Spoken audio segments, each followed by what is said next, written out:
pain was unbearable. I had no place to live. I had no money.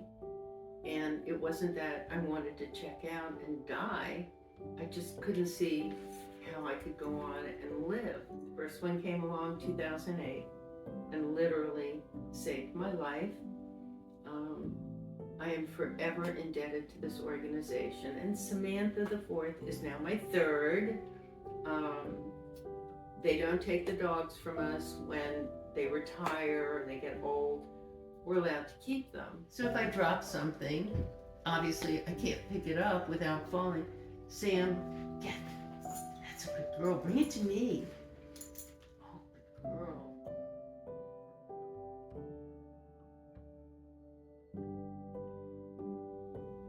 Well, I had been married for 20 some years. It was a very, very good marriage. And I got my formal diagnosis of multiple sclerosis in 2000 and actually was not the end of 1999.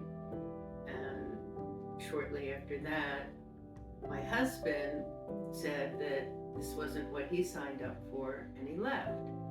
And he cleaned out all the bank accounts.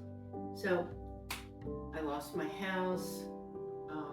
Depression was just overwhelming. And I told my daughter, who is truly my best friend, that the pain was unbearable. I had no place to live. I had no money. And it wasn't that I wanted to check out and die. I just couldn't see how I could go on and live.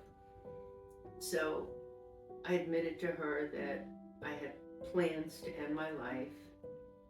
And she kind of tongue-in-cheek said that she knew if she put me at Prince William Hospital in the psych building, that I would say everything that they needed to hear, and then I'd be released, and I would do it anyway. Oh, Sam, silly girl. And so she made me promise her that if I was going to plan to actively end my life, that I would let her be with me, and I agreed.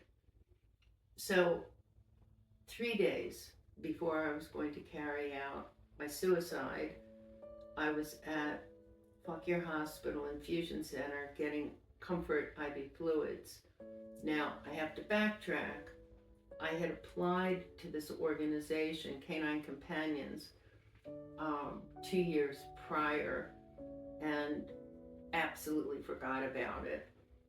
So I'm at the hospital 3 days prior, and my daughter's sitting with me, and my phone rings, and I hear, "Congratulations, Nancy. Happy Hanukkah, Merry Christmas, we have a dog for you." And I told them I would think about it because I just wasn't sure what I wanted to do. Nobody tells them, "I'll think about it," because people wait so long to get one of these dogs. Canine Companions for Independence is the oldest and most well-respected service dog organization in the country. And these dogs are free of charge. I hung up the phone, and my daughter said, "Mom, why don't we just do it? If we go up there, it'll be our last 2 weeks together, and it'll be a road trip for the two of us. And if you still feel the same way at the end of the 2 weeks, I'm not going to stop you. I'm just going to be with you." And so off we went to Long Island, which is one of the 7 campuses in the country, for the 2-week training. Well, it's now 2/24, and I'm still here. These people don't want anything from you, nothing, and they know everything about your background. They've spoken with your doctors, with your family. They've seen photos of your home. You get up there was no discussion about suicide. They knew, but no discussion. And every single day after class, they'd stop by my dorm room and say, "How'd you like class today? Any questions about the instruction?" So they were checking in, but it was very benign. Everybody up there has a story. We all get together in the family room after classes at the end of the day.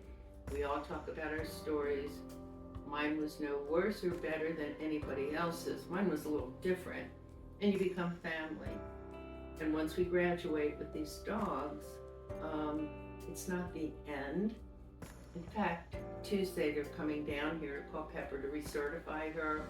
I've had her 6 months. They check in on you. They follow these dogs for their working lifetime.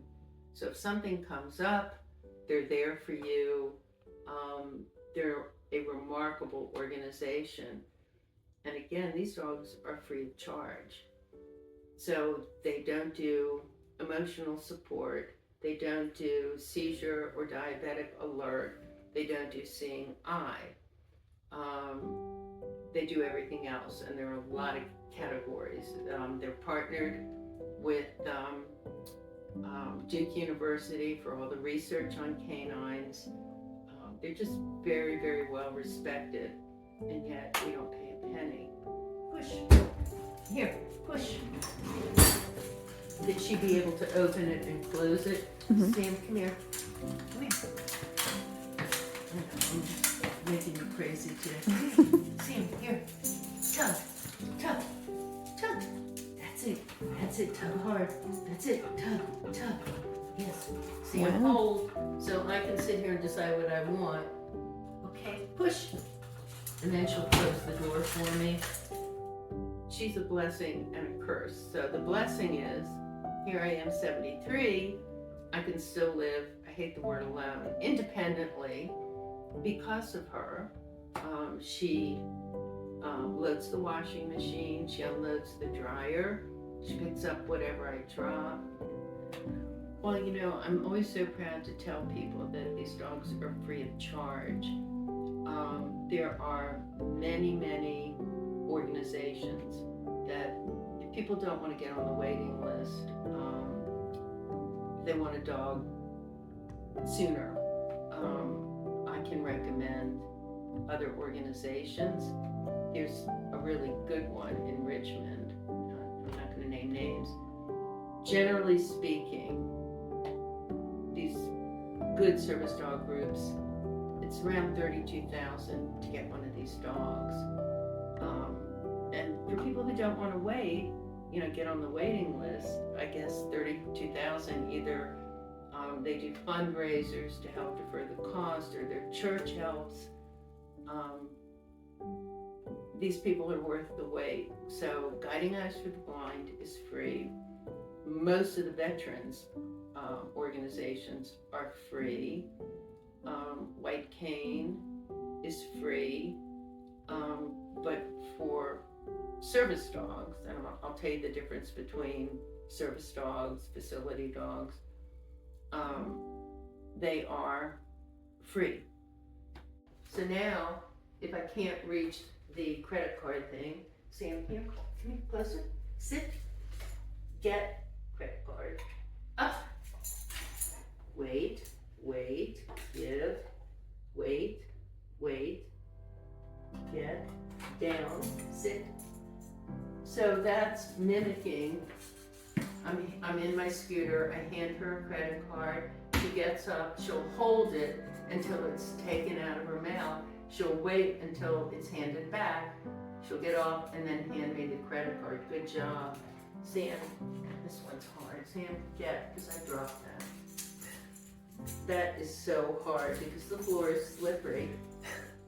Come on, you got it. Wow. Sit, closer. So I never taught her closer. That's not a command that we learn. Somehow she just knows. Mm-hmm. I did some work at Child Help, working with the young kids, as far as talking about what makes people different. And I was told ahead of time that these kids would be non-responsive, they wouldn't want to talk to me. And by the end of my little thing with the kids. I had kids lining up and hollering things out like, my grandmother had a dog but it died, or we have a dog but it bites. And there were kids coming up and asking if they could give me hugs. The staff was just blown away. It's the miracle of animals, no question about it. Because I started coming out of my shell, I felt like I could get out into public. I was volunteering for Team Jordan, which is a support group for people who've been impacted by suicide. So it was either a family member, a friend, and that was run by the town chief of police, Chris Jenkins, whose son Jordan unfortunately committed suicide. So he started this group. One of my favorite things, and I'm still doing this, I would go to Farmington Elementary School every year to work with the second and third graders, and it was never about just service dogs. I would ask the kids, is everybody alike? And of course they're nodding yes, and I'd say, really? What about that little boy over there who has that beautiful brown skin? And then they're nodding yes. And does everybody walk? Yes. Well, what about that young man who's in, I call it like an adult stroller? Oh. And then I would ask them, what does everybody have that's the same? And I would tap my chest. Everybody has a heart. They want to see how you are in a scooter, how you are with a walker. Can you handle a dog? And then you go on the waiting list. And the waiting list, again, it's not that your name gets to the top of the list.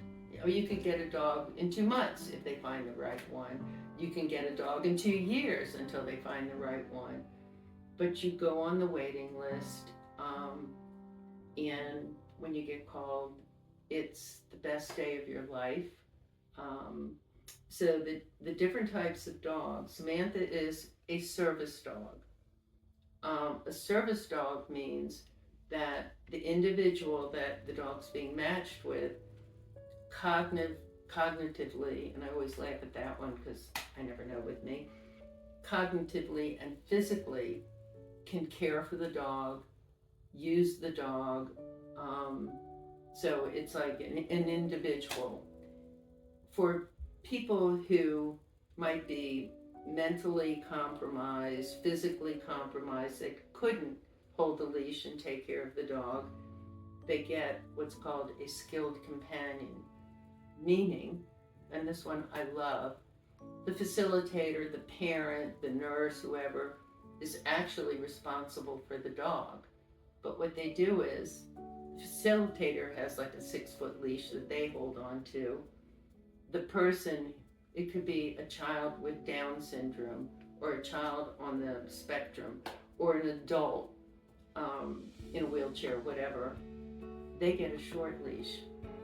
So everything good goes to the individual who needs the dog, meaning the facilitator has the graduate do absolutely as much as they can do. So if they're nonverbal, they're going to get, the facilitator's going to give the command, but all the good stuff, the petting and the loving, goes to the individual. I have this wonderful life now because they saved me. Thank you.